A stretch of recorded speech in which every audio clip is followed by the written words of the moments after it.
Mo kí gbogbo wa lọ́mọdé lágbà lọ́kùnrin lóbìnrin lónílé àti lálejò. Mo ní ẹ káàbọ̀ sórí ètò mi, ètò wa, ètò yín, ètò nígbà ìwáṣẹ̀. Èmi ọmọ yín náà ni ọmọ yín, àyànfẹ́ yín, olólùfẹ́ yín, ọmọ Tádéṣe. Ó jẹ́ kí n tó dáadáa. Ọmọ ọba ni ẹ rí. Ọmọ Tádéṣe ẹ fún ṣayọ̀ láti ṣẹ̀rí ọlọ́fin mọ́lẹ̀. Èmi lọ́mọ irínwó ọ̀pọ̀ ẹgbẹ̀rún àjẹ́, ọmọ pápá kúkú àmúrèké ìjẹ̀bẹ̀. Oṣù àkẹsàn ni mí, ọmọ agbẹ̀bí òmùwẹ̀, ọmọ agbẹ̀bí ayé tán tó tún lọ gbẹ̀bí ọ̀run. Irun yà hàn, irun gbọ́dọ̀ hàn. What can bring it about? A fẹ́ ṣe sisi náà ni. Mo kí gbogbo ládéládé, mo kí gbogbo lóyè lóyè, mo ní ẹ káàbọ̀ sórí ètò mi, ètò wa, ètò yín, ètò nígbà ìwáṣẹ̀. Nígbà ìwáṣẹ̀ lètò. Tún rí pé mo tún jáde láṣálẹ́ yìí láti tún gbé ọ̀rọ̀ àwọn bàbá mi ládéládé. Ọ̀rọ̀ yìí ó máa dé part 1 million láṣẹ Ìdùmarè. Ikú ò dẹ́nì kankan nínú wa pa.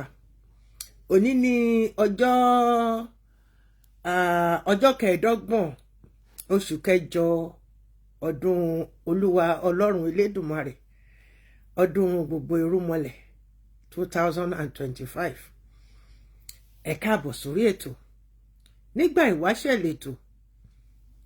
Ẹ máa wọlé bọ̀ lọ́kùnrin lóbìnrin lónílé àti lálejò. Nígbà ìwáṣẹ̀ lètò. Lórí ètò nígbà ìwáṣẹ̀, gbogbo ohun tó jọ mọ́ ìṣẹ̀ṣe la máa ń sọ níbí. Ọ̀rọ̀ mi wá dorí òdórí, ẹ jẹ́ kọ́kọ́ forin kékeré kan gbé wa wọlé, orin tá a ṣe fún nígbà ìwáṣẹ̀ lètò. Ìgbà ìwáṣẹ̀ ò ká má ṣe gbàgbé orísun wa o.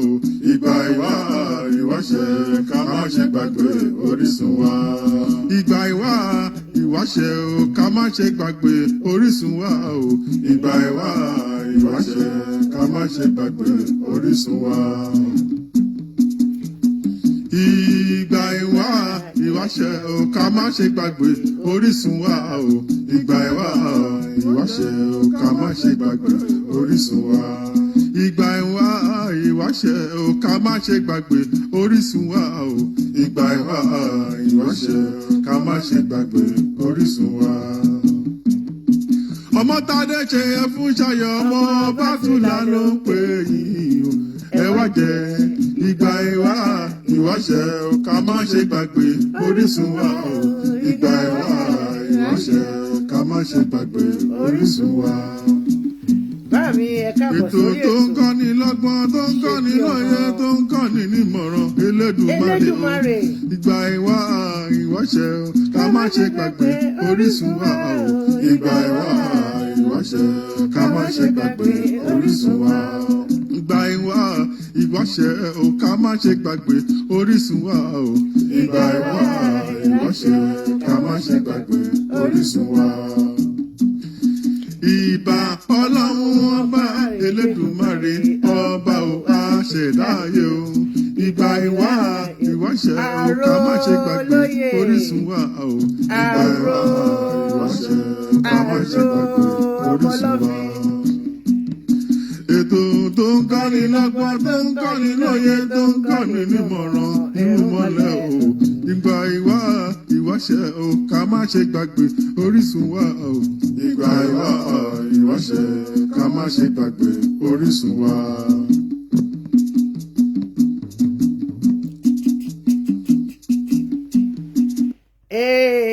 Gbogbo ọmọ Àwórì ẹ máa o, èyí bàbá mi lẹkúlé ṣọ́ṣọ́ṣọ́ lòlí.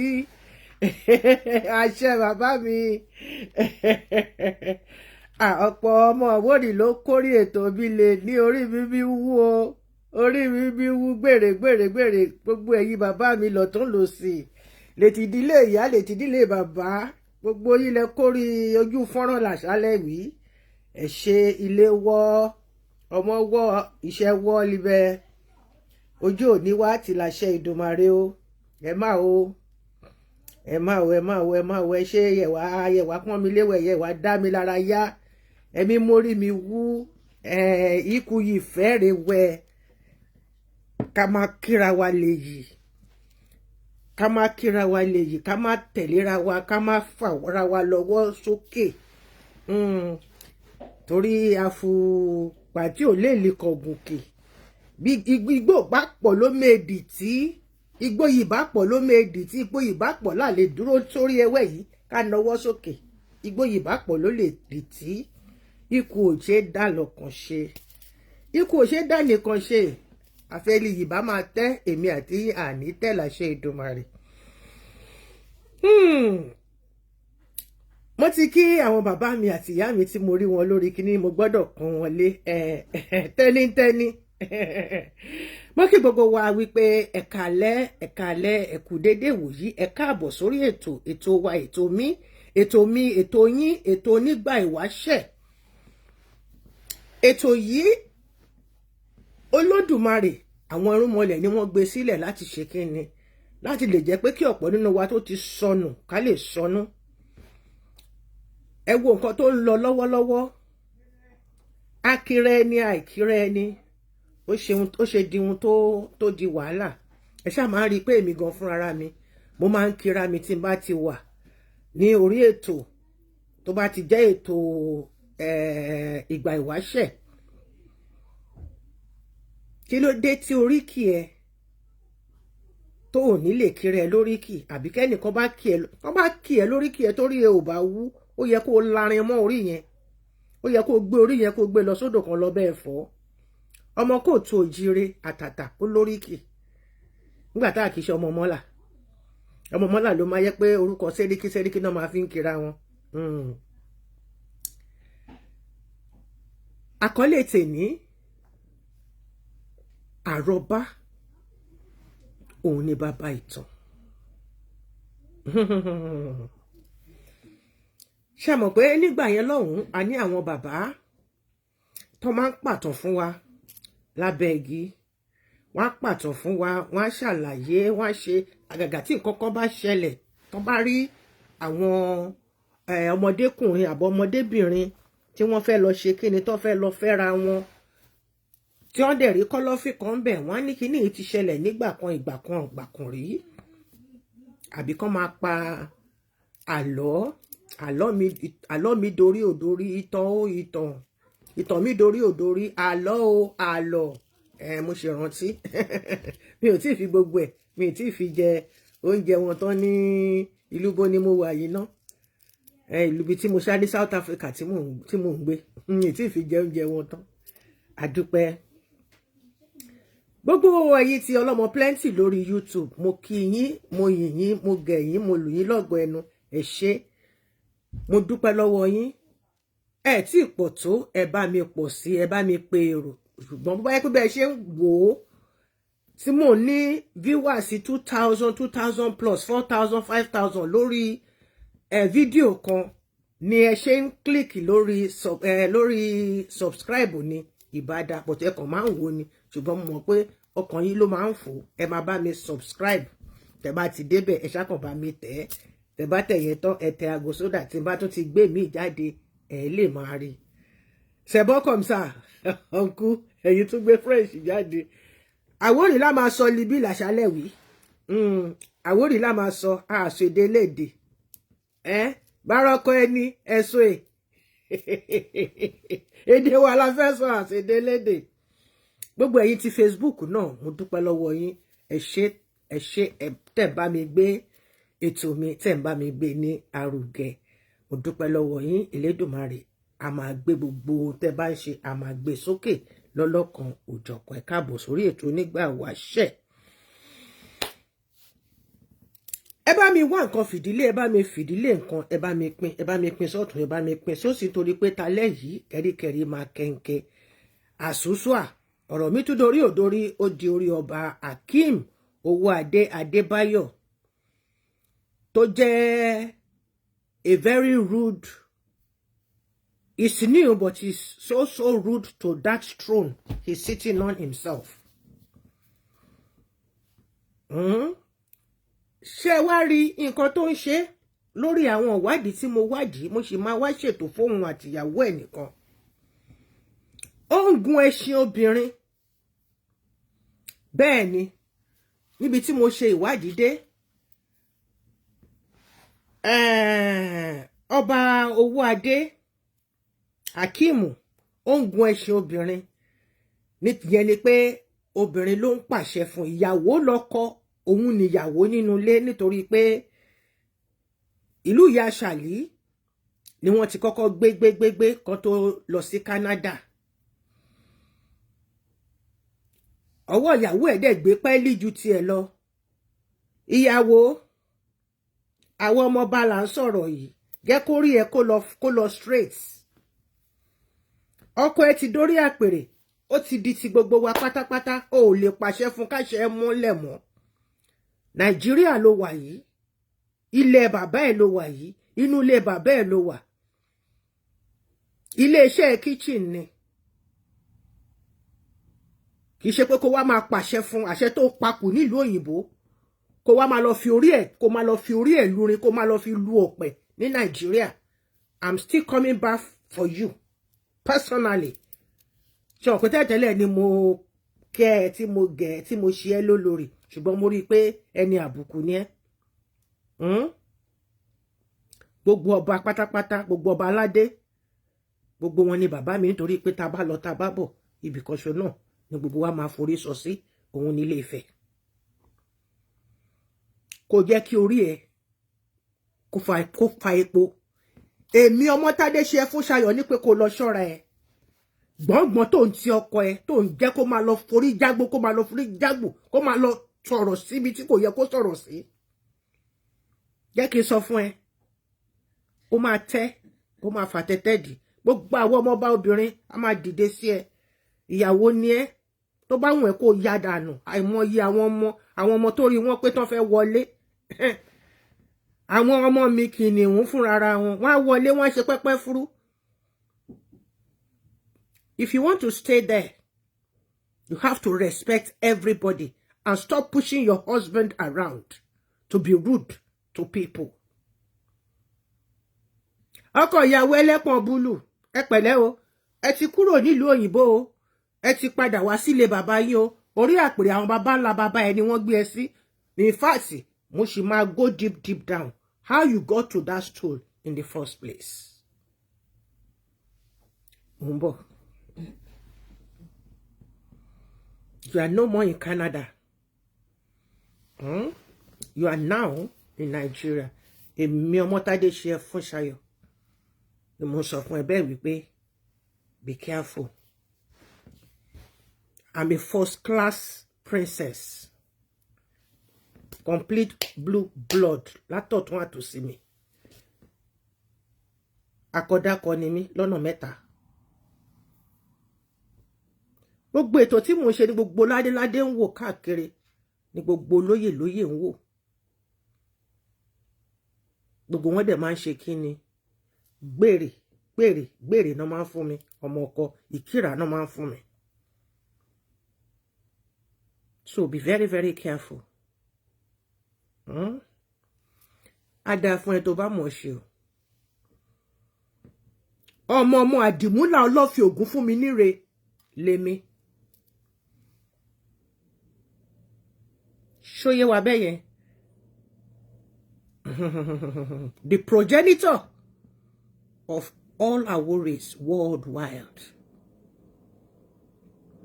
I'm from that line. I'm from that lineage. I'm from that tribe. I'm from that wing. I'm a complete blue blood royal princess, first class.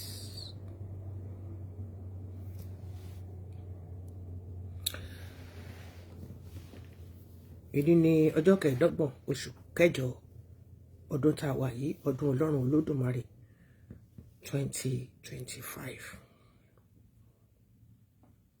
Yorùbá bọ̀, wọ́n ní bọ́mọdé ò bá bátàn, á bá àrọ́bá, àrọ́bá kẹ̀dẹ̀ nìyí, òun ni bàbá ìtàn.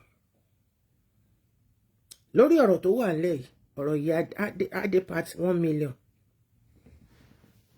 Lórí ọ̀rọ̀ EWEADE yìí, because he's been so childish. He's been extremely childish rude, arrogant, and vulgar. Oh, tí lóṣù mẹ́fà. Oh, tí lọ́dún kan. She just turned 50 last month. Ó ti ń wúgà. Àwúgà bí orin Wàsíù. A ní àwúgà bá stop lù sí mi níbàdí. Tó bá wúgà jù. Àwọn young ọba that are not of your age. Àwọn náà máa wọ́ ẹ tuurutu. Àbó mọ̀ pé gbogbo nǹkan tó ń jẹ́ ládéládé ilẹ̀ Nàìjíríà, ó mọ̀ pé báyìí la ṣe wà. Báyìí la ṣe wà.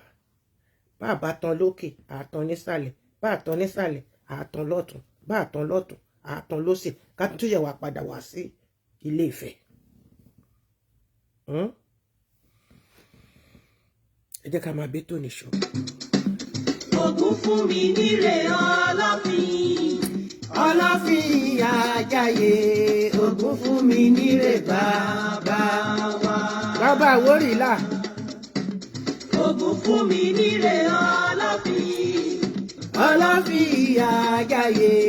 Ògún fún mi níre bàbá Lámìlá o. Olé Ògún ìbí ní wọgbó. Ó tẹ Ògún ìbí ní mọ́lẹ̀. Àlàáfín ìṣẹ́rí mojé. Ògún fún mi níre bàbá wa o.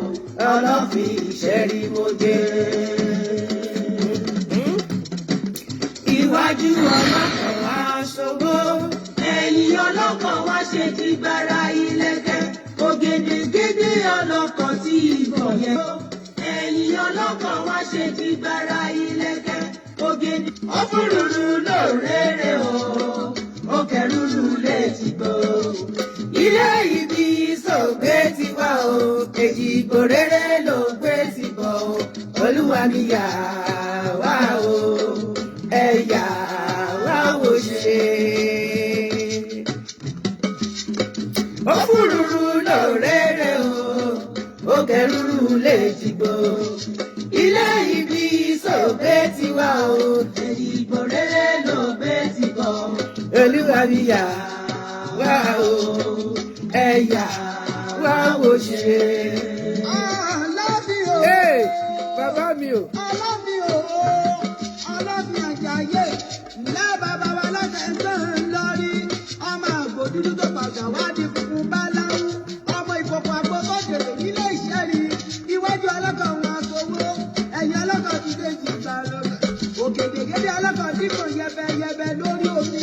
Ọmọ kákù káwà. Káfàjọwà káfà. Màmá máa ṣe abẹ̀bẹ̀ yẹn báyìí. Ògèdègèdè àwọn wà kọ̀. Màmá máa ṣe abẹ̀bẹ̀ yẹn báyìí. Yé!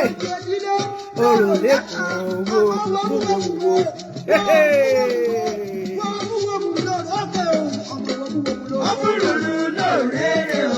Iwájú ọlọ́kọ̀ tí ń sowó ìkùnlé ọlọ́kọ̀ á ṣe jìgbára ilẹ̀kẹ̀. Èjìgbò rere ló gbé ti bọ̀. Olúwa gbèrègbèrè bàbá mi. Erinwó ọ̀pọ̀ ẹgbẹ̀rún àjẹ́líwa o. Gbèrè bàbá mi. Gbèrè. Ilé ibi ìsìnkú ti wá o. Èjìgbò rere ló gbé ti wá o. Olúwa mi yà. Ẹ wá wò ṣe. Being a Christian does not make me a hypocrite. Ọlọ́run náà mọ gbogbo ẹ̀. Ilé ibi ìsògbé ti wá o. Èjìgbò rere ló rẹ̀ ní. Olúwa mi yà wá o. Ẹ̀yà wá wò ṣe. Tó bá ní kẹ́ wá wò ṣe kì í ṣe pé wọ́n ń dúnbú èèyàn. Kì í ṣe pé kí wọ́n ṣe nǹkan tí kò dáa. Go and listen to many Christian songs. Read your Bible. Tó gbélé wa lọ́wọ́. Tó ní bó ṣe rí tó yẹ pé wọ́n kàn tiẹ̀ kọ́. Wọ́n kọ́. Ìkọ́ tí wọ́n kọ́ fún àwa tí wọ́n kó lẹ́rú ni pé kí ni ká lè máa ṣẹrú lọ. Èyí tí wọ́n yípo nínú ẹ̀ ló pọ̀ jù. James tá ń pariwo èèyàn ló ń jẹ́ bẹ́ẹ̀. King James dẹ̀ ni olórí àwọn tó ń ta ẹrú tó wá kó àwa dúdú lẹ́rú tó wá kó àwọn kan ní Nàìjíríà nígbà yẹn lọ́rùn. Òun ni ó kọ Bíbélì tó mú gbogbo story Jésù Kristi ìrìn àjò ẹ̀ tí wọ́n yọ kúrò tó wá kọ nǹkan tí wọ́n fẹ́ pé kẹ́rú lè máa gbọ́rọ̀ sí wọn lẹ́nu. Be wise. Don't be foolish. Don't be a stupid Christian. Tẹ́ bá mọyé nǹkan tí wọ́n yọ kúrò nínú Bíbélì, kí ló dé tí Book of Moses fi wà? Gbogbo ìrìn àjò Mósè wọ́n yọ kúrò nínú Bíbélì. Wọ́n wá kọ̀ọ̀kan míì sí. Don't tell me that because I'm a Celestian and I'm doing a program that makes me a pagan. If that is your problem, ẹ lọ sọ lọ́jà. Ṣùgbọ́n tó bá ti dágbede méjì, rántí kó faṣọ ẹ̀yà. Hallelujah. Gbogbo wa pátápátá la rí fídíò tí Sunday Adéyẹmọ tí gbogbo èèyàn ń pè ní Ìgbòho. Ọ̀pọ̀ nínú wa lórí, ẹ má jẹ́ kí n sọ pé gbogbo wa. Níbi tó ti ń kí ara ẹ̀. Innocently, he was just praising himself. Àlàáfin, owó adé, àti àwọn kan tí ọpọlọ wọn yòrò, tí wọn ò mọ̀ túmọ̀ oríkì, tí wọn ò mọ̀ ìtàn, wọ́n ní ó ń bú àpèrè Aláàfin. Kò bú àpèrè Aláàfin bó ṣe ọ̀rọ̀ náà ṣe rí nìyẹn. Màá ṣàlàyé ẹ̀ fún wa ní méjì, ní mẹ́ta, ní ìṣẹ́jú péréte, bí 30 ìṣẹ́jú. Ohun tó ṣẹlẹ̀ tó fi rí bẹ́ẹ̀. Tí Aláàfin Ọ̀yọ́ tí kò fi ní adé láti ọ̀dọ̀ bàbá ẹ̀. Ọ̀rọ̀ míyàn. Kì í ṣe ọ̀rọ̀ yàn o, ọ̀rọ̀ míyàn. Bó ṣe ń pronounce orúkọ yẹn gangan nìyẹn. Bá ṣe ń pè é nìyẹn, ọ̀rọ̀ míyàn. Ṣùgbọ́n àwọn kan, ẹ̀yin kan, tẹ́ ẹ̀ mọ̀ túmọ̀ orúkọ, ẹ̀ ń pè ní ọ̀rọ̀ yàn. Ọ̀rọ̀ yàn wàhálà ni. Ṣùgbọ́n as usual, bí gbogbo wa bá ṣe mọ̀ Sunday, ó sọ̀rọ̀ sọ́bótò, alásọjáàmù àbúrò mi. Ṣùgbọ́n mi tún lè bá wí, orí ẹ̀ wú ni. Ó tún fi pọ́n àwọn ìyá tí wọ́n kì í, ó fi pọ́n wọn lé, ó fi yẹ́ wọn sí. Inú ẹ̀ tún dùn pé òun wà níwájú bàbá òun Ọ̀nìrìṣà. Pẹ̀lú gbogbo nǹkan tó ti sọ sí Ọ̀nìrìṣà.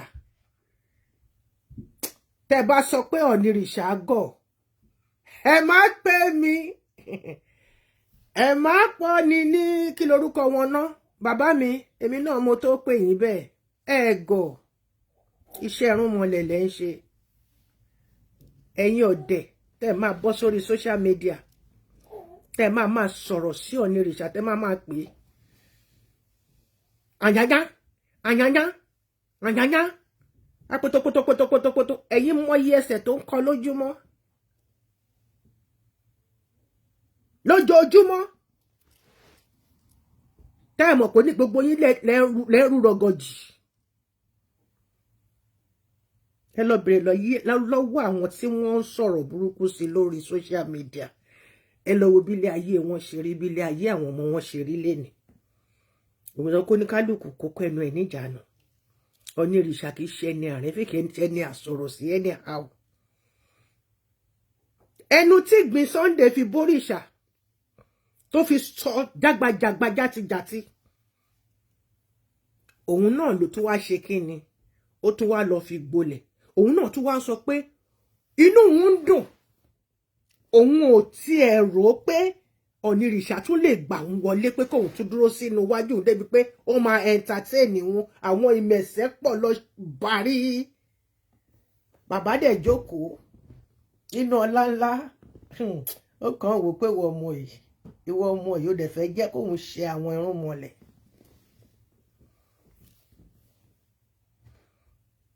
Ẹ jẹ́ ká ṣọ́ra. Gbogbo wa jọ ń rìn àmórí olówó. Àwọn kan wà tó jẹ́ ẹni má fọwọ́ kàn, àmì má fọwọ́ kàn wà lára ẹ̀, àmì má sọ̀rọ̀ sí wà lára ẹ̀. Bá a ṣe dà nìyẹn. Ṣùgbọ́n iṣẹ́ tá a gbélé lọ́wọ́, iṣẹ́ tó ju ọjọ́ orí ẹ̀ lọ ni, iṣẹ́ tó ju ọgbọ́n orí ẹ̀ lọ ni. Ṣùgbọ́n àwọn tó rán níṣẹ́, wọ́n dúró tì, wọ́n wà pẹ̀lú ẹ̀ ní ìṣẹ́jú ìṣẹ́jú. Ẹ jẹ́ ká gbọ́ nǹkan tí Sunday sọ. Àbúrò mi ò sọ̀rọ̀ sọ bọ́tò. Ẹ̀fọ́ yẹ kí n jìnnà síbẹ̀. Torí pé ọmọ aládìkún ni mí, ọmọ ògbà òríjìnà ni mí. Èmi ní ìyá kẹrin kì mí ní bí ń sìn orí mi ó ní ládé ládé ládé. Bàbá ò lè yọ mí kúrò nínú Aláàfin ò lè bùtà. Ó ní tàwọn bàbá mi báwo ó sè. Èmi ọmọ ń kì ní ọmọ ládé ládé ládé Aláàfin ọ̀ládé. Adé bàbá mi ló gbà tó pé f'Aláàfin. Orí adé ọmọ ládé ebu. Ọmọ ẹ̀kọ́ ló ṣe mẹ́sìn àdúgbò. Orí la fi ń pàkà ládùúgbò ilé ẹni la fi ń mutí elépo. Bẹ́ẹ̀ni. Ọmọ aládùúgbò ló ní. Orúkọ ìdílé ẹ̀ ló sọ yẹn. Bọ́rọ̀ ẹ̀ dẹ̀ ṣe rí gangan ló ṣe sọ yẹn. Ṣùgbọ́n àbúrò mi, ó tún fakọ gbé, ó tún fakọ sí nígbà tí inú ẹ̀ ń dùn. Ó tọ̀rọ̀ ní nǹkan tó sọ, oríkì ẹ̀ nìyẹn. Aláàfin ò ládé. What he said there is nothing but the truth. Èmi ọmọ Tádé ṣe fún Ṣayọ̀ Ọbátúlà, máa bá wa tàn mọ́lẹ̀ díẹ̀ sí. Kò bú ẹnì kankan. Kò yájú sí Aláàfin. Ṣùgbọ́n oríkì ara ẹ̀ lókì. Boríkì ẹ̀ dẹ̀ ṣe lọ gangan nìyẹn.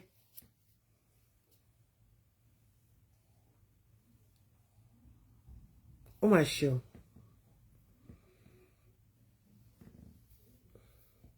Nígbà tí ìtàn náà rèé o bó ṣe lọ nìyí o. Ní ọjọ́ òun ni àná, ìtàn. Lọ́jọ́ òun ni àná, nígbà tí Odùduwà, when he joined his ancestors, ẹ jẹ́ ká lò lédè ti Gẹ̀ẹ́sì ká máa fi gbogbo ẹ̀kúnra wọn. Ọ̀rànmíyàn then,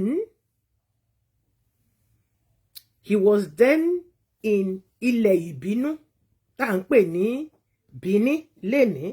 Ìbínú ni wọ́n máa ń pè é torí wọ́n máa ń bínú gan. So ìlú ìbíní, ilẹ̀ ìbínú ni ibi tá à ń pè ní Bìní lénìí. Ọ̀rànmíyàn did not return home on time. Upon hearing that the father passed away, he did not return home. He was taking his time to do one or two things, thinking. Ẹ káalẹ́ bàbá mi, ẹ káalẹ́ ìyá mi, gbogbo yín pátápátá ni mo kí taratara, tẹ̀mítẹ̀mí, tọkàntara àti wọnú ìtàn báyìí. Thinking things that belong to him, they will keep it for him. Gbogbo aládẹ mọ̀ pé bàbá dẹ̀ bímọ rẹpẹtẹ. By the time he decided to leave his son, his first son, on the throne at Ilẹ̀ Ìbínú, which is Bìní, and return back to Ife,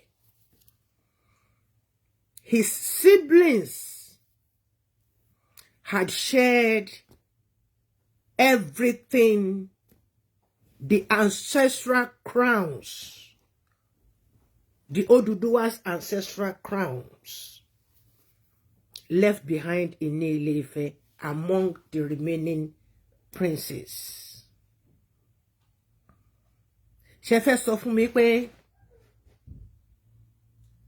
wọn ò lè fi tọ̀rọ̀ míyàn sílẹ̀ ni ìrìn àjò ẹ̀dá láyé bó ṣe máa rí ló ṣe máa rí o. torí bàbá mọ iye ọmọ tó bí. Adé Odùduwà ó dẹ̀ máa ń bí ìmíì ni. Adé Odùduwà máa ń bíra wọn ni. Wọ́n máa ń bíra wọn ni. Wọ́n máa ń bíra wọn ni. Ìtorí ẹ̀ ni mo ṣe máa ń sọ pé àwọn ọba tó ń jáde pẹ̀lú adé lórí, adé ò gbọdọ̀ wà ní orí ẹ̀ di aago 4 ọ̀sán. Adé is not a thing tí gbogbo yín tẹ̀ ń gbé jáde anyhow. Bẹ́ẹ̀ ni gbogbo ẹnu ni mo fi sọ ọmọ ọba ni mí. I know that much.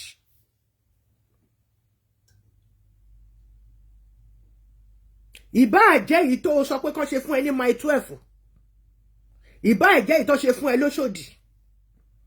As long as tó bá ti gbé síbi tí adé ìṣẹ̀ǹbáyé tí wọ́n fi tán délé ẹ lórí tó sọ fi ṣe káábíyèsí fún ẹ nínú ilé kó tó jáde síta. Tó bá ti mí sí, ò gbọ́dọ̀, ọba kankan ò gbọ́dọ̀ gbé adé sórí di aago 4. Òrùn ò gbọ́dọ̀ wọ̀ bá ọba níta pẹ̀lú adé lórí. Ẹ lọ béèrè nǹkan tí mò ń sọ yìí wò. I'm a blue blood woman. Akọ̀dàkọ̀ gidi ni mí.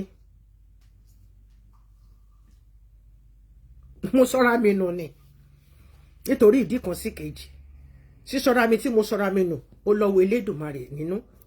Ó nímọ̀ kan tí Olúwa fẹ́ kí n wá kọ́. Ó dẹ̀ nímọ̀ kan tó Olúwa Elédùmarè ìṣẹ̀dá mi tó fẹ́ kí n wá kọ́ àwọn kan. Ṣé ọ̀rọ̀ mi yé yín? Ọba tó bá jẹ́ pé ọba o, either o débẹ̀ by trick or by right. Nǹkan tó bá ti lè sọ pé adé ni. Ṣé mọ̀ pé àwọn adé wọn máa ń lóríṣiríṣi. Wọ́n á tún wá lọ ṣe àwọn designer lóríṣiríṣi. Wọ́n á tún lọ dé wọn wọ́n á lọ ṣe wọ́n. Adé ìṣẹ̀ǹbáyé tí wọ́n fi gba staff of office yẹn, wọn ò ní máa gbé jáde ẹ̀ẹ̀kan ṣó. Tó bá fẹ́ fi wúre fún lò nìkan wọ́n lè máa gbé jáde. Adé ò gbọdọ̀ bá, aago 4 ò gbọdọ̀ wọ̀ bá adé lórí ọba níta. Gbogbo èèyàn ọba tẹ́ ẹ̀ lọ Jósùfé tàka ẹ máa dé adé sórí ẹ máa ṣe nonsense níta. Àṣẹ wo ló wà lẹ́nu yín? Ẹ lè ṣe àṣẹ kó múlẹ̀, ẹ lè sọ̀rọ̀ nílùú kó múlẹ̀. Kò tí ẹ jọ gbogbo ẹ̀yin jẹ̀nsí ọba ń sì tó yẹ pé ti lápléètì jìnnà.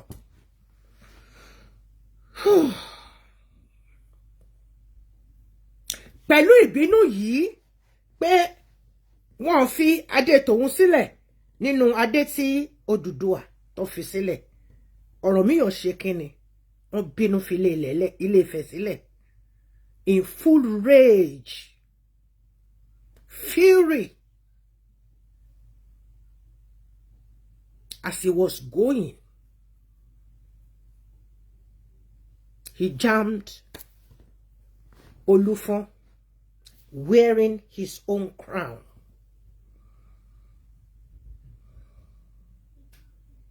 And Oromiyan snatched it from his head. Being a warrior, a strong warrior, he snatched it from him and placed it on himself. Hello, how are you? Now, Olúfọ́n is from Aládìkún lineage and Ọbàtálá's son.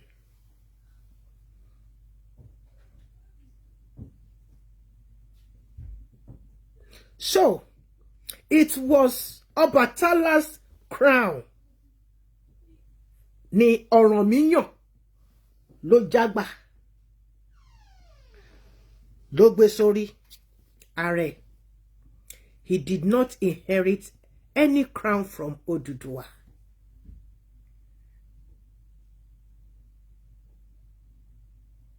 and I believe that was since then ni ìrì ò gbọdọ̀ ṣẹ̀bá adé lórí ọba níta.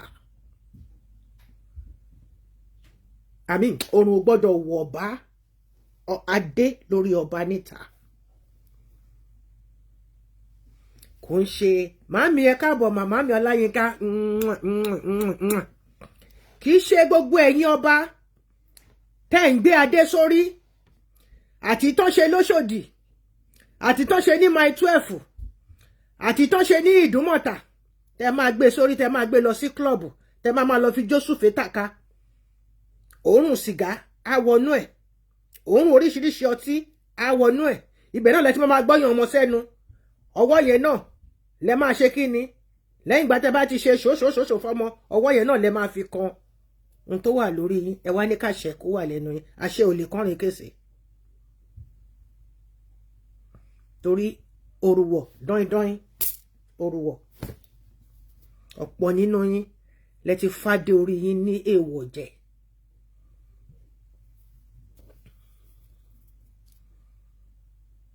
Are we following me?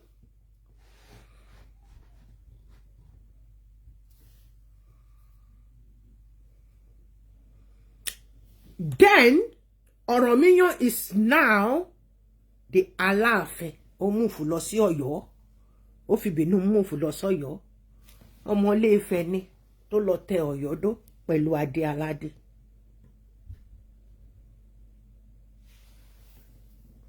He did not inherit any crown from Pa Odùduwà. Bàbá tèmi Ọlọ́fin Ògún fún mi nírè. Ó níbi tó tọ́jú tí bàbá Odùduwà tó tọ́jú adé tí ẹ̀ sí fún. Adé yẹn dẹ̀ ní Ifá nínú tó fi mú rìnrìn àjò títí tó fi wá di olórí Àwórì. Ṣé ń gbádùn mi èmi náà ń gbádùn yìnbó tí ń gbádùn sìgá. So the crown which Ọ̀rànmíyàn stole from Olúfọ́n is called Aládìkún. Òun lòun ṣe sọ pé ládé ládé ládé adé Aládìkún.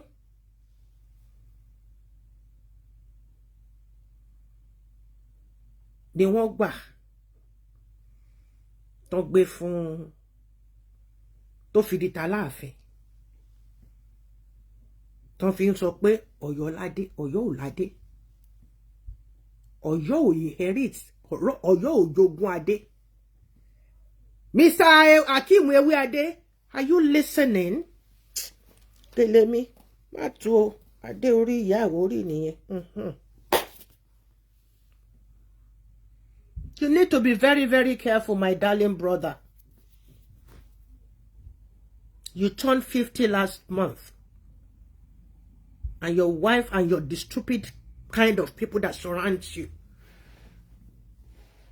they are pushing you. Wo, tó bá gbọ́ gbì, ìwọ ló ṣubú. Mi ò bá àpèrè wí o, mi ò sọ̀rọ̀ sápèrè ọ̀rọ̀ yàn o. Ṣùgbọ́n you, Akeem, owó adé, okay, tó bá pè mí ní màá ra yọ Akeem, ìyá mọ̀ pé mo máa ń like láti máa sọ pé kéèyàn máa pè mí lọ́mọ Tádé ṣe. Ọmọ Tádé ṣe ẹ fún Ṣayọ̀, yéè, orí mi wú, ẹ bá mi da owó bò ó.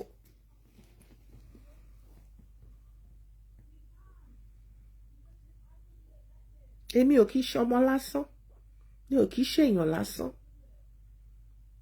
Ọmọ bíbí rẹ ni mí nítorí pé mo ń gbé Ghana àbí mo dẹ̀ ń gbé Trinidad and Tobago ìyẹn ò ní kí n gbàgbé ilé mi. Now Sunday Adéyẹmọ, he's from that lineage of Aládìkún descendant. He's a descendant of Aládìkún of Ọbàtálá lineage. Òun ló fà á tí oríkì yẹn fi wáyé. Bọ́dẹ̀ ṣe ń kì wọ́n nígbòho nìyẹn. ìlú ló ń jẹ́ Ìgbòho, Sunday kan ló ń jẹ́ Ìgbòho, ìlú ló ń jẹ́ Ìgbòho. Sunday Adéyẹmọ lórúkọ tiẹ̀. Bẹ́ẹ̀ mi ṣe wà yìí sìn, ọmọ Tádé ṣe fún Ṣayọ̀ ni mí láti Ìṣẹ̀rí Ọlọ́fin mọ́lé. Bí ó bá fẹ́ pè mí sìn, èèyàn lè sọ pé ọmọ Tádé ṣe Ìṣẹ̀rí Ọlọ́fin mọ́lé. Orúkọ mi kọ́ ní Ìṣẹ̀rí Ọlọ́fin mọ́lé, ìlú mi ló ń jẹ́ bẹ́ẹ̀. Ìgbòho, Ìgbòho tẹ́ ń pè yẹn, ìlú lẹ̀ ń pè, kì í ṣe orúkọ Sunday lẹ̀ ń pè. Gbogbo ọmọ Ìgbòho pátápátá bó ṣe ń kì wọ́n nìyẹn, ládé ládé ládé, Aláàfin ò ládé.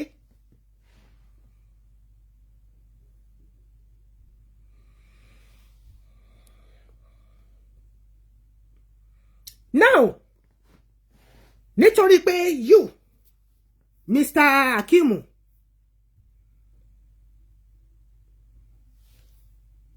pé ṣòro pé bóyá onírìṣà ò mọ history ni, onírìṣà mọ history, and Sunday tó lọ sí ọ̀dọ̀ onírìṣà ó ní ohun tó lọ ṣe ń bẹ̀. He became so happy, overwhelmed with the reception tó rí ń bẹ̀. Ẹgbọ́n ní màmá kan, ẹgbọ́n nínú fídíò yẹn, ó ní màá mi kan kì mí bẹ̀ yẹn lẹ́ẹ̀kan, orí mi sì ń wú. Tí n bá pàdé ẹni tó bá ń kì mí, ṣé rí gbogbo àwọn tororo, èmi ò láìkí ijó yẹn o. Ṣùgbọ́n tẹ́ bá gbé ṣẹ̀kẹ̀rẹ̀ jáde, àbí àwọn olórin alákùúbà oníkiní yẹn, mo lè ná last cover mi síbẹ̀ torí àwọn ìlú yẹn ó máa mú mi rántí ilé, ó máa ginger mi, ó máa rìn mí láti irun orí mi títí dé ìkànnà ẹsẹ̀ mi. A jẹ́ kí n mọ ibi tí mo ti wá, pọ̀ ọmọ ọba ni mí. Ọmọ ọba kì í ṣojo, ọmọ ọba kì í fòyà, ọmọ ọba ni mí. That is why I'm bold to a fault.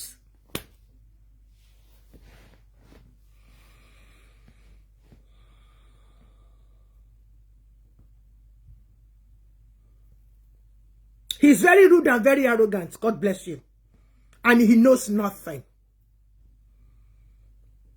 Mo ṣì máa ṣe special program fún ẹ. Wọ́n ti download ẹ fún mi. Gbogbo lifestyle tó gbé ní UK kó tó di pé o move lọ sí Canada. Gbogbo rubbish and nonsense life tó live níbẹ̀ tó wá fẹ́ máa lọ live ẹ Nigeria. It's impossible, my darling brother. Ìsáídà kó rọra dìde kó lórí àpèrè yẹn, kó rọra gbádé wọn sílẹ̀, kó padà sí Canada tó ti ń bọ̀, kó máa lọ nùdí fún ìyàwó ẹ̀ àṣùṣùà.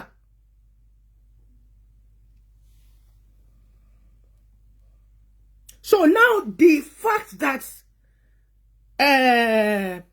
Sunday kí ara ẹ̀ níwájú onírìṣà tó kiri ẹ̀ délé yẹn, òun ni kò go down well pẹ̀lú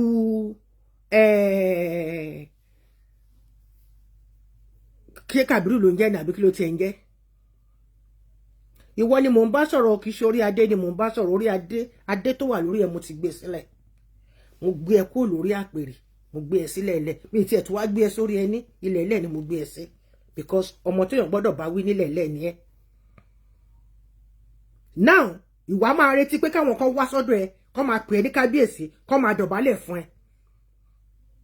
Nígbà tó rọ́bìṣì bàbá ẹ̀. Ẹnu ọmọ ò gbà. Pé bàbá mi kíní yín mì lógbólógbó. Nǹkan tí ìyàwó ẹ ti kọ́ ẹ pé kó lọ ṣe lé, ó wá lọ forí kó jàǹkárí wọ̀.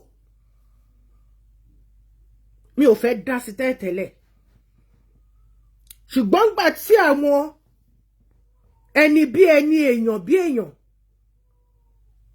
àwọn àgbàkan tọ́lọ́mọ Tádé ṣe bọ́ síta kó máa lọ ṣàlàyé ọ̀rọ̀ yìí kó lè yé wọn. Kò sẹ́ni tó lè sọ, kò sẹ́ni tó lè mọ ọmọ pọ̀n bí ọlọ́mọ. Gbogbo èyí tẹ́ sọ̀sọ̀kúsọ lórí social media, gbogbo yín pátápátá ẹ rude, ẹ stupid, you got everything wrong. Ẹni tá bá fi rán ló lè jẹ́ṣẹ́ yìí. Ẹni tá bá fi rán òun ló lè jẹ́. Kì í ṣe gbogbo ẹ̀yin tẹ́ sọ̀sọ̀kúsọ, ẹ̀yin bloggers sọnù. ẹrù pòwó lẹ̀ ń pa. Inú ẹ̀ ló dùn, inú Sunday dùn pé pẹ̀lú gbogbo ọ̀rọ̀ tóun sì sọ sí bàbá yìí, pẹ̀lú gbogbo orúkọ tóun ti pè lórí social media, tóun gáǹgì àwọn èèyàn against ẹ̀, táwọn èèyàn ń tì torí ẹ̀ tí alùmọ̀rúfù.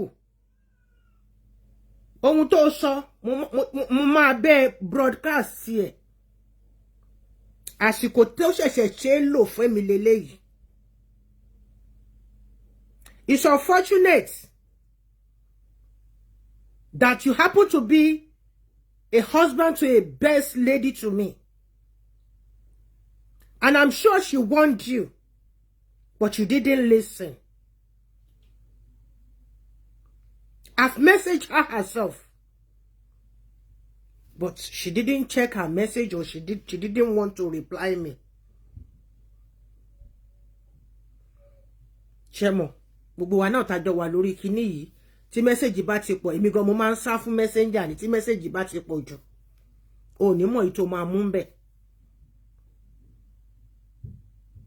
I have over 1,000 names lórí telephone mi, lórí WhatsApp. Ẹlòmíì message àti lo tí mo ti ní lórí messenger, mo ti lẹ́ni tí message ẹ̀ tó lò 2 years ńbẹ̀. Ẹ̀gbọ́n mi ló dẹ̀ fẹ́ bá sọ̀rọ̀. Mi ò dẹ̀ fi ṣèkà. Bàbá kí ló fẹ́ rẹ̀? Kí ló fẹ́ rẹ̀? Bàbá wọ́n ti ń dà wọ́n ti ń dà sílẹ̀ gọ̀rọ̀rọ̀. So anytime people are praising me, orí tèmi náà máa ń wú, inú mi máa ń dùn yàtọ̀.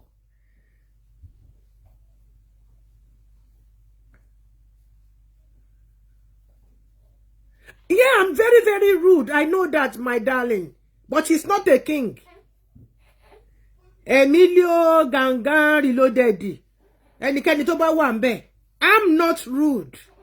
If you know me, you will know that I'm not being rude. His rude, his arrogance, his pomposity is going to destroy him. Tó bá yẹ pé wọ́n ní spokesperson náà, you are sick. I know you are using a false name. But ọ̀rọ̀ tiẹ̀ máa bá yí. Irú wo kọ́ lèmi fẹ́ dá lóhùn. He's not a king. Gbogbo ẹnu ni mo fi sọ. If he's a king, he will not be behaving as he is. So kókó shit tiẹ̀ dànù sẹ́gbẹ́ kan kó lọ sọ lọ́jà, ṣùgbọ́n tó bá ti dáàrin méjì, má gbàgbé láti faṣọ ẹ̀yà. Tó bá ètè rí ọjà nítòsí, bẹ́ sínú kànga.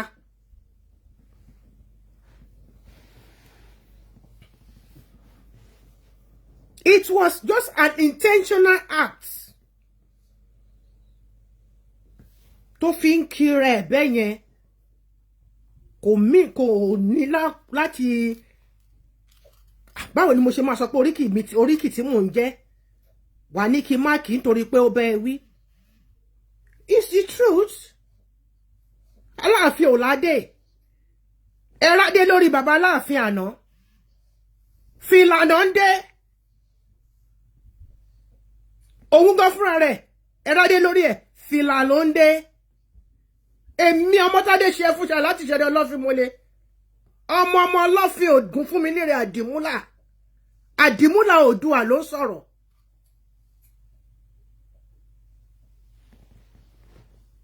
I'm not interested in your picture because you are an idiot.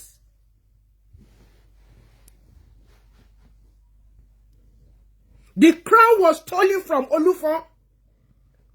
Ọ̀rànmíyàn stole Olufon's crown and settled in Ọ̀yọ́.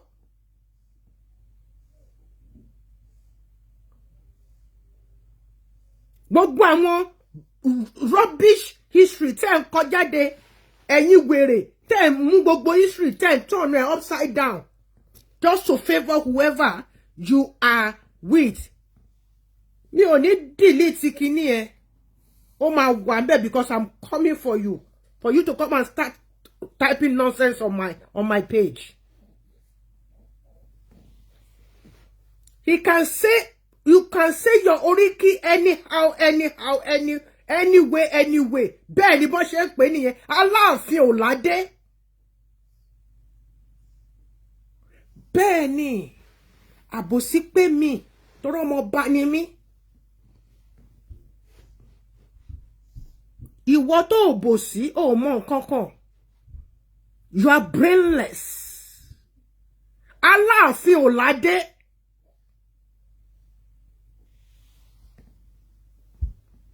Ẹ rí adé lórí Àlàáfín kankan rí.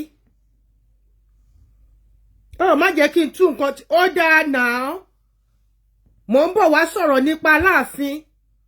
Àlàáfín tó kọ́kọ́ jẹ k'Àlàáfín eléyìí tó jẹ. Tó jọ mọ́ ọ̀rọ̀ Bọ̀dé Thomas. Tí Àlàáfín tó kú lánàá yìí tó fi sá kúrò nílùú.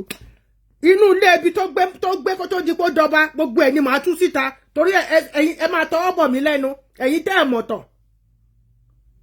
Bàbá Lámídì tó kú yóò nílé ibi tó sá lọ.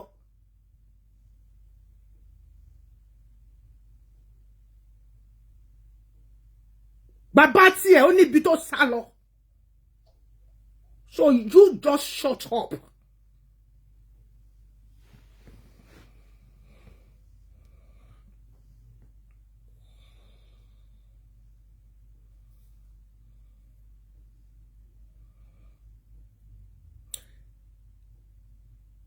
Let us listen to this message. Let us listen. Ìgbà tẹ́ aláṣejù tẹ́ olé Oòduà. Agbe fọ́tò máa rìn fún mo fún ẹ níyẹn máa tún fún ẹ lélẹ̀ náà kò sì máa gbá àwọn yẹn lọ náà. Ibi ọ̀rọ̀ mi yàn fúnra rẹ̀ tó ń pariwo wà á rí kó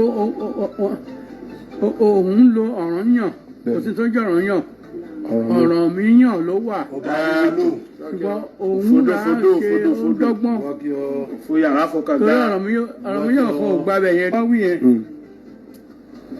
Governor Nigeria ní 1924 when the Prince of Wales was visiting only Johnson's book is fake. Only Johnson was an Oyo man who wrote a book to boost the ego of Oyo people and archives. Copy one. Where it's fake. I find a document that is true. Pé kò tẹ̀ sí tó Aláàfin ò tẹ̀ súnmọ́ ní rárá pàápàá. Governor Nigeria 1903. We are talking about 1903. Oh, Amale. Yes. Gazette, Federal Gazette. I have lots of Federal Government Gazette 1903. February 28th. Governor Nigeria was here. Why invite all? I mentioned this before Obanja, yes. Lóri Listen very well. To the council Èkó, council Nigeria and John nílẹ̀ Yorùbá. Ọ̀ọ́ni nìkan. Olóni Adé olóòlè sọ̀rọ̀ Adé. Oh yes. Lórí Aládé. Olórí Aládé ni. Ó sọ fún ìbò yẹn pé Onírìṣà òun ló lórí gbogbo aládé kóòtù òjíire. And I'm coming to make a special program for all ye stupid obas. Tẹ́ ń gbé ọ̀pá àṣẹ. Tẹ́ lọ rọ́. Tẹ́ lọ ń gbé pàdé onírìṣà lọ́nà. Onírìṣà ò lè mú ọ̀pá kékeré. Ó gbọ́dọ̀ máa gbé irun wọn lẹ̀ kiri ni. Ẹ̀yin náà wá lọ gbé the same thing. Ẹ wá lọ fi ń kó lọ́nà. Ẹ mọ̀ pé ilé ayé yín lẹ̀ ń bàjẹ́. Ẹ mọ̀ pé he will never tell you not to do anything. Torí pé kí ni irun mọ́lẹ̀ ni. Ẹ mọ̀ pé bẹ́ẹ̀ ṣe ń gbé pẹ̀tẹ́ àwọn ọ̀pá tẹ lọ ń ṣe gbọ̀ngbọ̀nràn nísìn. Gbogbo yín náà lọ gbé the same ọ̀pá as onírìṣà. Ẹ lọ ń gbé ẹ wá gbé pàdé ẹ lọ́nà. Ẹ tún wá gbé dúró sẹ́gbẹ́ ẹ jọ fi ya fọ́tò. ẹ ti bayé yín jẹ́, ẹ ti bayé ìran yín tó ń bọ̀ jẹ́. We are talking about àwọn irúnmọlẹ̀ here. Ẹ wojú mi dáadáa. Ẹ wonú ẹyin jú mi, ẹ wo mi kẹ́ tún mi wò. Akọ̀dàkọ̀ ni mi.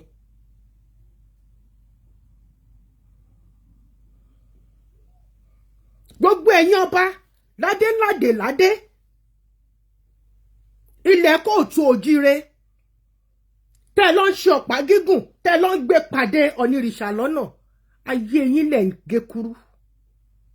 Ọ̀rọ̀ yóò kì í rojú, ẹ̀yin náà mọ̀. Làásìgbò kan sínú làásìgbò kan ni.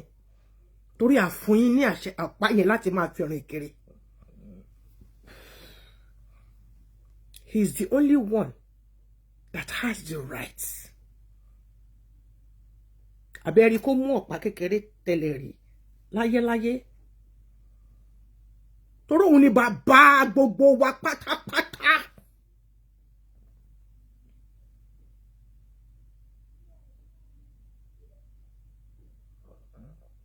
We might think that is true. Yeah, èmi gan fúnra mi máa ń sọ, mo sorry pé mi ò like bí bàbá ṣe is over friendly. But that is his nature. And as a father, he wants to embrace everybody. He wants everybody to feel loved and belong. Mo ṣáà ní fọ́tò bíi tí bàbá tó ti ń bá wọn kan ya fọ́tò. Bàbá gangan fúnra rẹ̀ wọn tó gbé kámẹ́rà dání. Náà ló yẹ máa bọ̀. Ṣojú yín ti hàn. Ó yẹ máa bọ̀. Ṣé ẹ ti rí mi? Ṣé mo ti hàn ń bẹ̀ fún sínú fọ́tò yín? Tírú EWEADE yìí bá wà ń bẹ̀, ó lè gbá wọn létí. Tó bá wà ní disposition, ó lè gbá wọn létí. Mo ní fọ́tò yẹn, mo ní bàbá kí ni bàbá ń ṣe báyìí sí? But seeing the smile on his face, he's over friendly. As far as I'm concerned, òun ni gbogbo yín lẹ ṣe ń ṣẹnu yánmọ̀yánmọ̀. Sunday Igboho sọ kinní kan o, kò sọ kinní kan o, bí tàn ṣe rí ló ṣe sọ yẹn. Èmi tí mo wà ń bìbá ọmọ onílù kan gẹ́dẹ́gẹ́dẹ́, ọmọ onílù kan gẹ́dẹ́gẹ́dẹ́, ẹrú ò gbọ́dọ̀ jó ọlọ́mọ nìkan ló ń jó.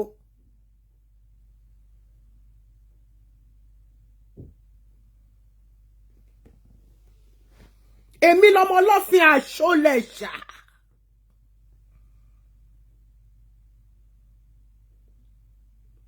Ọmọ Ògún fún mi níre àṣọlẹ̀ṣà. Ṣẹ́rí mọ́ mi kó lọ kú dànù. Ó jáde rí. Gómìnà ní kí ni àwọn lè ṣe fún ọ̀nì láti jáde. Ó ní gbogbo rivers báyìí tí wọ́n máa pọn lọ́nà. Black cow kọ̀ọ̀kan. Gómìnà ló ara 1,000 cows. Sùmọ́lẹ̀ Sùmẹ́ni lọ́kíọ́. Remember I told this story. Ẹ lọ gbọ́ lórí YouTube. Onírìṣà kì í ṣe ní àrífín.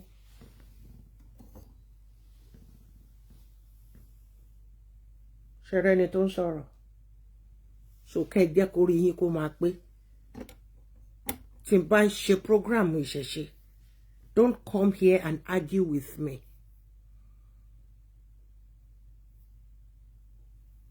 Because gbogbo ládé ládé lóyè lóyè ló wà pẹ̀lú mi.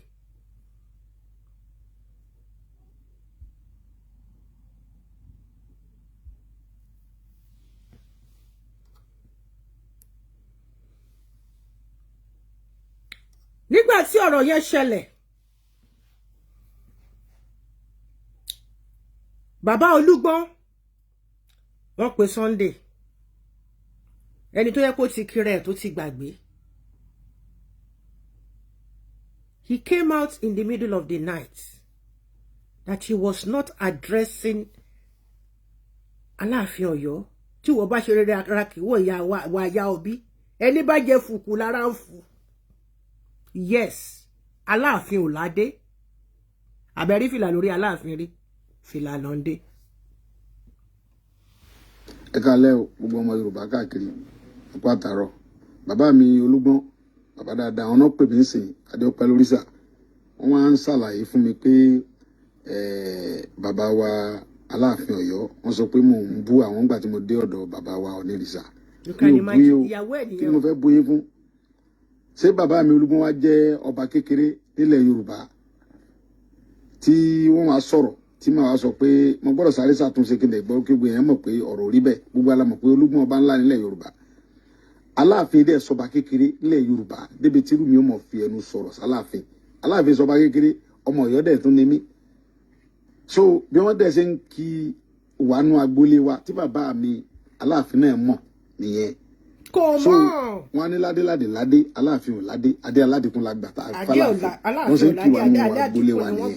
Orí adé ọmọládé òde ọmọ aládé sẹ́sẹ̀ fún. Wọ́n ṣe ń kí wàánu agboolé aládìkún nìyẹn tí bàbá mi Aláàfin náà mọ̀ bẹ́ẹ̀. Aláàfin sọba kékeré tí máa mọ bú wọn mi bú wọn o, kábíyèsí mi ń jẹ́ bú yín o, mi ń ṣe bẹ́ẹ̀ o. So bí mo ṣe wọnú ọ̀dọ̀ bàbá wa Onírìṣà ni àwọn oníewì ń kì mí ní ọmọ aládìkún.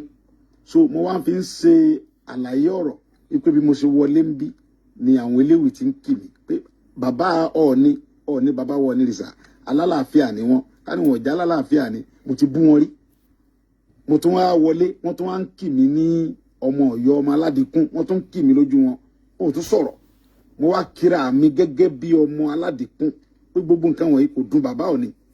Bàbá tó wá fàyè gbà mí, wọ́n tún celebrate mi, wọ́n pe gbọ́ba ńláńlá lájọ, wọ́n ní kí wọ́n pọ́n mi lé, wọ́n ṣàdúrà fún mi. So mo ní kíní yẹn ó jọ mí lójú, mo fi ṣàkàwé ọ̀rọ̀ níwájú bàbá wa Onírìṣà ni. Kì í ṣe pé mo bú bàbá wa Aláàfin, kí ni mo fẹ́ bú wọn fún? Kálàáfíà wà láàrin gbogbo ẹ̀yin bàbá wa làwa ń gbàdúrà ká free kárìn sọ́dọ̀ bàbá wa Aláàfin kọ́kẹ́ wọ́n balẹ̀ kọ́ mọ́ sọ pa lọ ṣe nǹkan burúkú, kárìn sọ́dọ̀ bàbá wa Onírìṣà kọ́kẹ́ wọ́n balẹ̀ ká mọ̀ pé ilé bàbá wa náà lálọ́, ká lọ ọ̀dọ̀ bàbá wa Olúgbọ́n ká mọ̀ pé ilé bàbá wa lálọ́, ká fi láti sọ̀rọ̀ ńbẹ̀ ohun táwa fún nìyẹn o. Bàbá wa Aláàfin mi rí yín fín o, ẹ foríjì mi o, mi rí yín fín o. Mo ń kíra mi, ẹ kú mọ̀ pé njọ́ tí mo wá sọ́dọ̀ yín gan àìfàyè gbà wá ká ṣe fídíò gẹ́gẹ́ bí àwọn ọba yòókù ṣe ń fàyè gbà mí ni ò jẹ́ mo kíra mi bẹ́ẹ̀ níwájú yín tí mo ní bàbá ọmọ aládìkún ni mí, èmi ọmọ ládé tí mo ń kíra mi wájú yín bí ẹ̀ẹ̀mejì ni bẹ́ẹ̀ náà mo bẹ́ẹ̀ bí wọ́n dẹ̀ ṣe ń kí wàánu agboolé wa nìyẹn. Kábíyèsí mi ń jẹ́ rí yín fi o, ọmọ yín mo jẹ́ omi ìṣẹ́bẹ̀ o mo fi sọ̀rọ̀ níwájú bàbá wa Onírìṣà ni ẹ dáríjì mi o, mi ń bú yín o ṣe. Oho ìsẹ̀mí Owóadé àbí Hakeem Owóadé ó lè dùn ẹ́ kábọ̀ torí this guy is this time around I'm standing with Sunday Adeyemo. He was over happy.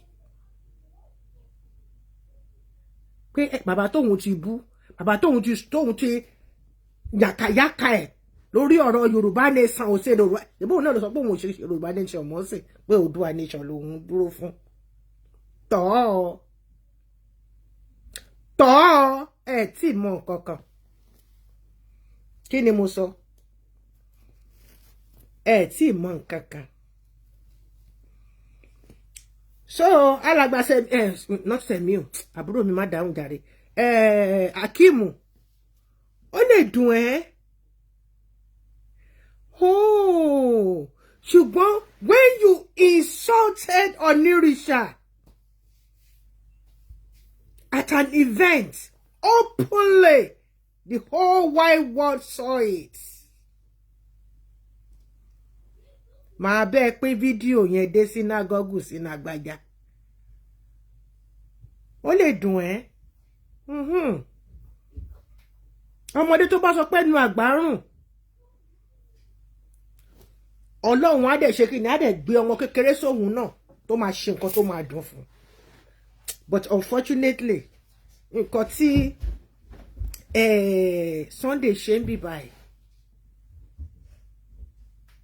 kò jẹ́wọ́, and he was not wrong, and he said the same thing in your presence according to him, but he did not permit recording. At the same time, nǹkan tó ń sọ kò tiẹ̀ yé ẹ torí pé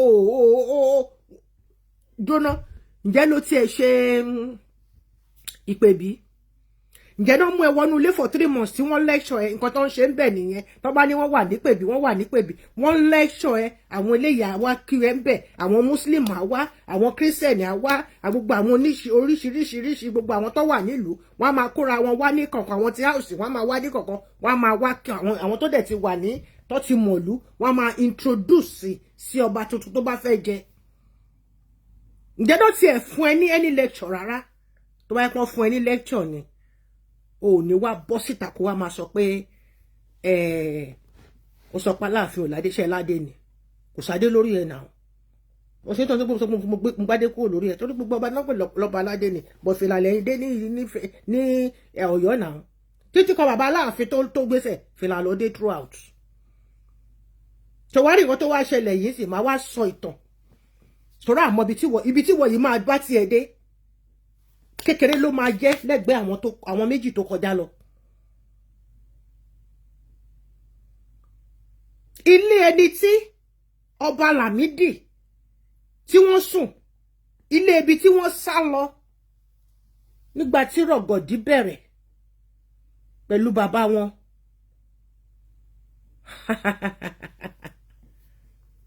Àti Thomas Bọ̀dé Thomas ẹ̀yin èèyàn mi ẹ máa retí mi ní kò pẹ́ máa bá wọn sọ̀rọ̀ etí wọn á já aṣọ́nà ló forí bàbá ẹgbọ́pọ̀ nínú èyí tí ẹ ra wọlé olè ọgbà àpamọ́ kẹlọ́gà gba olówe lọ̀rọ̀ ń bá wí.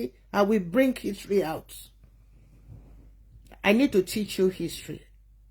It's not a story, it's a history that turns to a story. To keep up.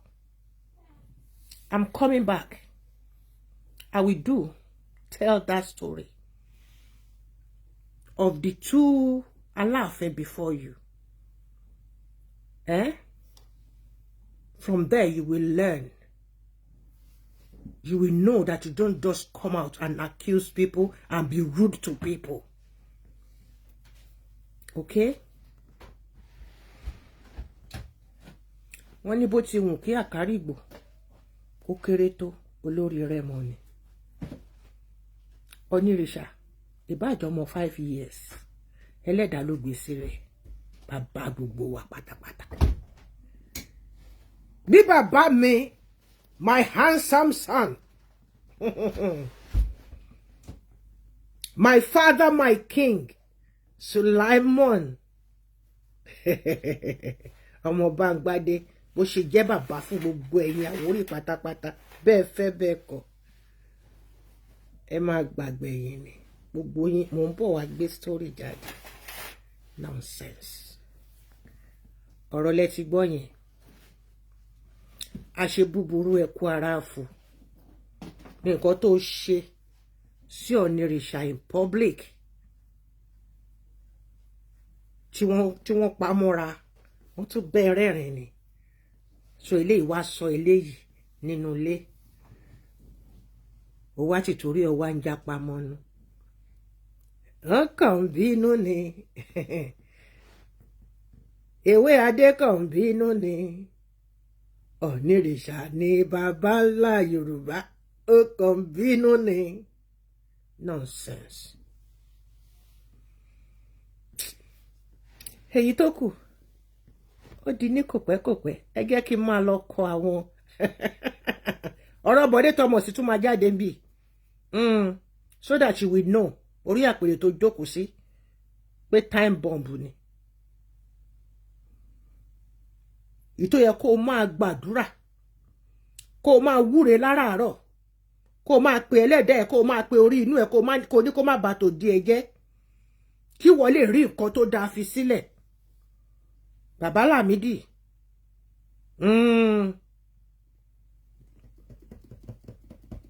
ìdí tí wọn fi dé London mọ́ àwa mọ́ ṣùgbọ́n àní ìdí ẹ̀ láti sọ lẹ́yìn ìgbà tí wọ́n sùn ìyàwó ń pọkọ àwọn sérékodé tí wọ́n kó jọ kọ́ Wàsíù dókan nínú ìyàwó wọn nígbà tó dóyàwó ẹ̀ tán ìtàn pè ní kí lorúkọ ẹ ti ń jẹ́ Òsíkírà àbí báwo ló ṣe sọ pé orúkọ òun jẹ́ Bádírà ńgbà tó dó Bádírà tọ̀tọ̀rọ̀ ju yánpọnyánrin òun ló gbàwo ló gbé rẹ́kọ̀dù ẹni bá ṣe kíní kan kí lorúkọ kíní ló kọ pé kọ́ máa yọ́nú sí òun ńgbà tó gbé kọ́ máa yọ́nú sí òun sọ̀rọ̀ Bádírà tó jáde mọ́ gbogbo yín lẹ gbé mi òun ṣe máa ń sọ fún yín pé ẹ kàn ń gbọ́ orin ni ẹ mọ̀ túmọ̀ ọ̀rọ̀. Look at that young chap Mohbad gbogbo nǹkan tó ń ṣẹlẹ̀ sí pátápátá gbogbo ẹ̀ ló fi ṣe orin gbogbo nǹkan tó ṣẹlẹ̀ sí pátápátá nílé ayé ẹ̀ tó ṣẹlẹ̀ sí láàrin òun àti ìyàwó ẹ̀ tó ṣẹlẹ̀ sí láàrin òun àti ìyàwó ẹ̀ tó ṣẹlẹ̀ sí láàrin Ìyábọ̀ tó ṣẹlẹ̀ sí láàrin òun àtọmọ Ìyábọ̀ tó ṣẹlẹ̀ sí láàrin òun àti Naira Marley àtẹni tó dá sí àtẹni tó kù àti ò dá sí àti ohun tí wọ́n lọ korí ẹ̀ bọ̀ ó ní ọmọ ti lọ jọyìn ayé ó ń sọ fún bàbá ẹ̀ bẹ́ẹ̀ ẹ lọ gbọ́ orin Mohbad ní kọ̀ọ̀kan ẹ má jó sí ẹ tẹ́tí sílẹ̀ ẹ má láòdù ẹ̀ débi tẹ́ ẹ̀ ní understand ọ̀rọ̀ tẹ́ bá ti láòdù ẹ̀ ní gẹ̀ẹ́sì nǹkan.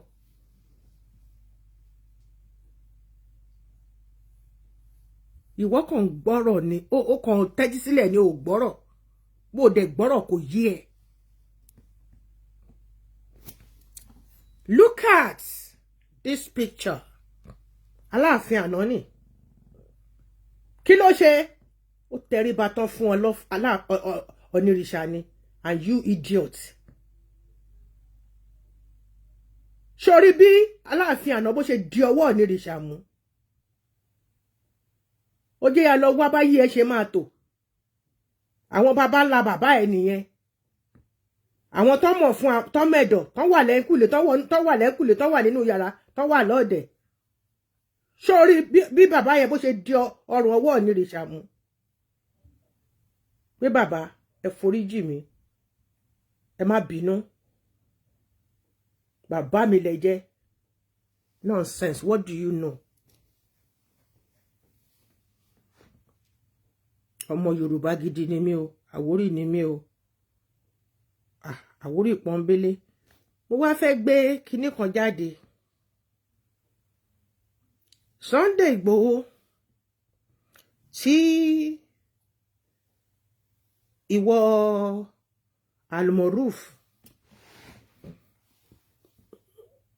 tó ń sọ pé gbogbo àgbáyé ló jùlọ. Èló ló pa níbẹ̀. Ó dẹ̀ ṣàánú àwọn ọmọ ẹ̀. This particular link, I sent it to your wife because she's a dear sister to me. And I waited since weekend kó tó di pé mo wá ṣe program ilé ni. Torí mi ní fẹ́ kó rí fọ́tò ọkọ ẹ̀. Mo láti wádìí ni pé talent tó ń jẹ́ Almoruf. I've met him in person in America. Yes, a jọ wà ní party. Ní ọjọ́ tí the wife tó rí kí lorúkọ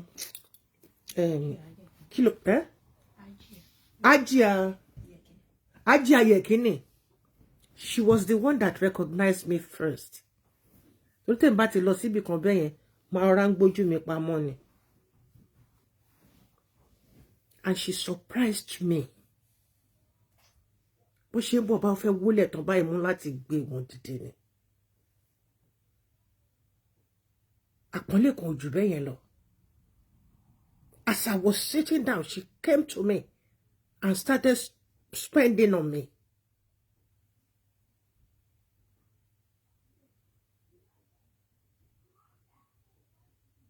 We both have the video. But it's very, very unfortunate that is the husband that did this.